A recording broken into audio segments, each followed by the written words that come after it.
Mirror 23, joining me for My First Two Loves, Chapter 48, The Person He Trusts Most. I hated dealing with guys like Elijah. I like to think I'm pretty honest. What you see is what you get. But with my back literally against the wall, I couldn't help but suspect Elijah was trying to manipulate me into something I didn't understand. I've been meaning to corner you for a while now. What could you possibly want to talk to me about? Noah, obviously. He's convinced I'm lying about coming back for the right reasons. I need you to talk some sense into him. Talk some sense into him. He has enough sense on his own. Noah's not an idiot. From what I can tell, he's drawn the right conclusion. You don't believe me either. Gee, I wonder why. You left me and Mac to deal with the consequences for what you did. We got booked, Elijah. Emma, I know I'm not perfect, but you have to understand. You and Mac were never really in any danger. Your dad's a doctor.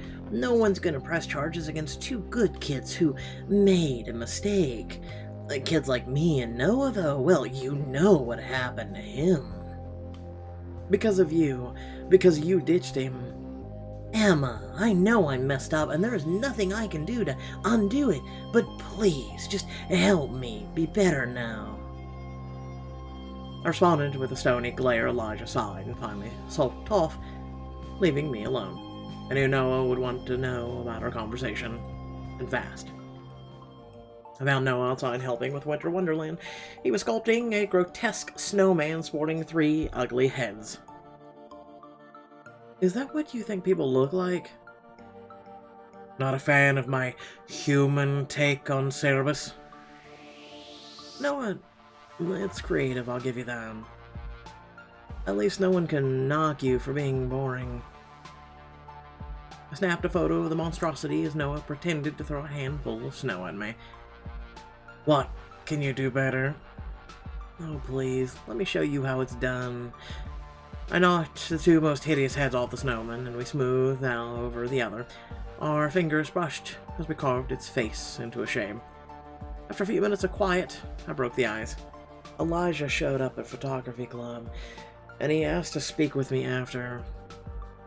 Noah didn't look at me for a moment. When he did, his gaze was guarded, like he didn't want me to know what he was thinking just yet. I see. And what did he want from you? Since you trust me, he wanted me to convince you to give him another chance.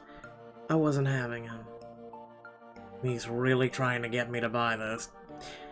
Emma, what do you think I should do? Should I forgive him for what he's done? I would keep my guard up. Life's too short to spend it being nice to jerks like him. You might have the right idea.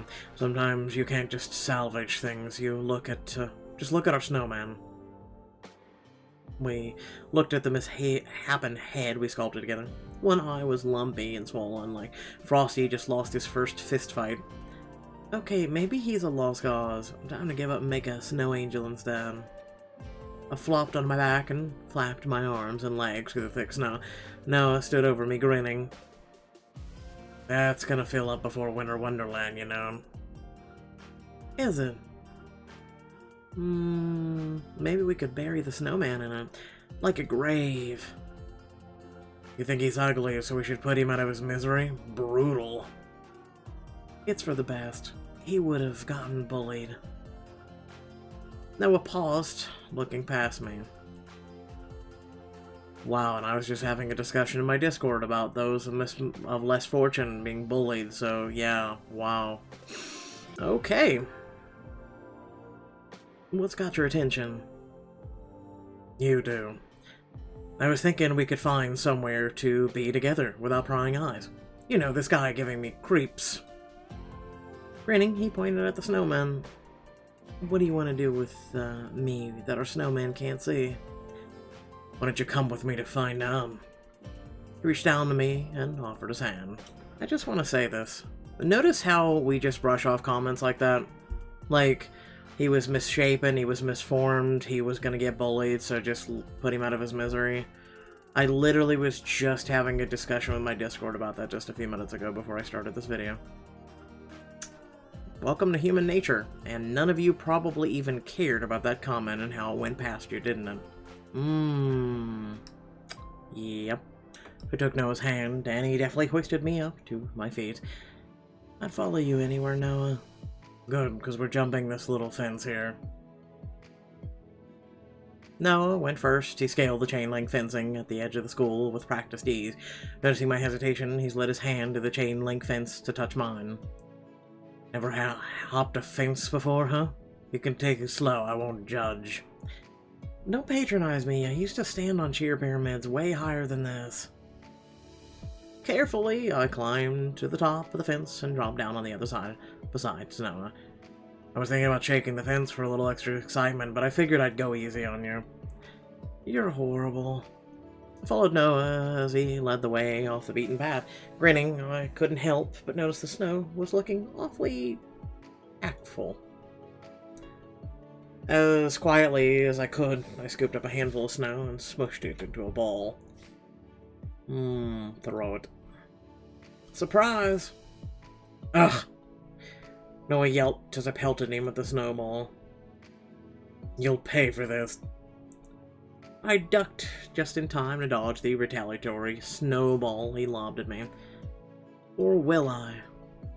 Well, still, I demand reparations. I turned to get more ammo, but Noah wrapped his arms around me from behind. Well, you got me, but now you have no hands to throw snowballs with. I'm okay with that, neither do you. You're toast. Maybe. It's just what I want you to think. I've got some moves, you know. Do those moves involve being totally at my mercy? I thought maybe he was about to kiss me, but before he could, I freed my wrist and tackled him flat on his back in the snow. Counterattack.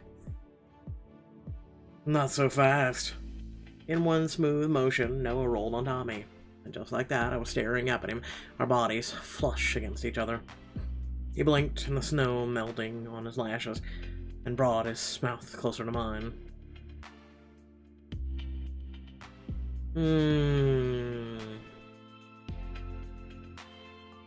Let it happen. I let Noah grab my wrists and hold me down against him. His eyes gleamed as he traced my body. You're too strong. I can't resist. Lucky me.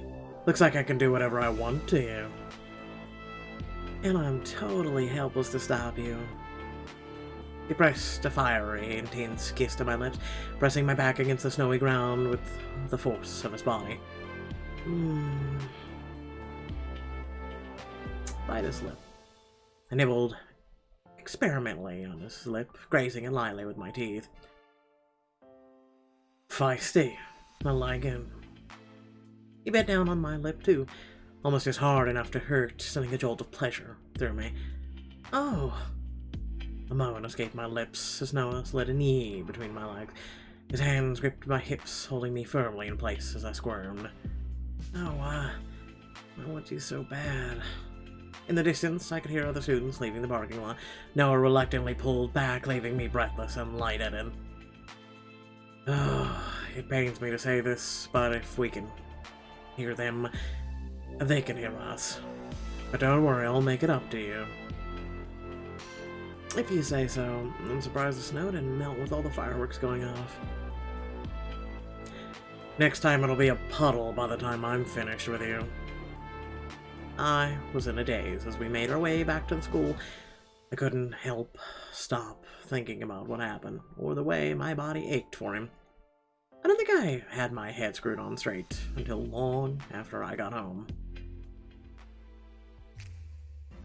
Later that night, I finished up my homework when my phone buzzed. Ava texted me. I went on my messages app immediately, feeling weirdly giddy. Hey, Emma. Ava, what's up? Got any cheer team drama to update me on? I wish, but no. I'm gonna start touring some colleges sometime this weekend. Wanna come with? I'd love to. That sounds really fun. It's been forever since we've gotten to hang out with just the two of us. Tell me about it. I know we've been going to photography club together, but it's just not the same. Which colleges do you want to hit? To be honest, I'm not quite sure yet. Let me do some research and I'll get back to you. Sounds good. Can't wait. Suddenly, a note fluttered in through my window. I looked up from my phone. Who's there? Rushed to the window just in time to see Mason darting across the front lawn.